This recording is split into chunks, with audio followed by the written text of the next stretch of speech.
Hey there, food fans! Let's talk nachos. Nachos are the ultimate party food. Crunchy chips, gooey cheese, bold toppings.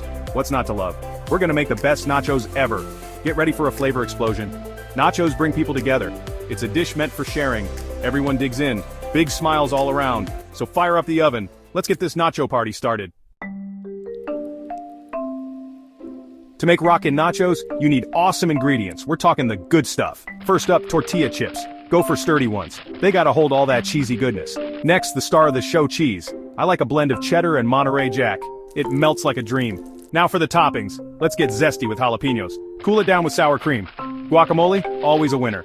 For some protein power, we've got options. Pulled pork? Yes. Ground beef? You bet. Season them up real nice. Alright, let's build us a nacho mountain. Preheat your oven to 350 degrees Fahrenheit. Grab a baking sheet. Line it with foil for easy cleanup.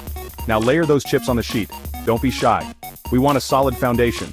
Sprinkle a generous amount of cheese over the chips. Pop those bad boys in the oven. Bake for about 5 to 7 minutes. Keep an eye on them. You want that cheese melted and bubbly. Once they're out of the oven, it's topping time. Add your jalapeños, sour cream, and guacamole. Don't forget the pulled pork or ground beef. Want to take your nachos to the next level? Listen up. For extra cheesy goodness, add a sprinkle of cheese between each layer of chips. Feeling adventurous? Try pickled onions or a drizzle of hot sauce. Get creative. Remember, nachos are best enjoyed fresh and hot. So grab your friends, crank up the music, and dig into this epic nacho platter. You won't be disappointed, trust me. And don't forget to like and subscribe to our channel for more delicious recipes and party snacks.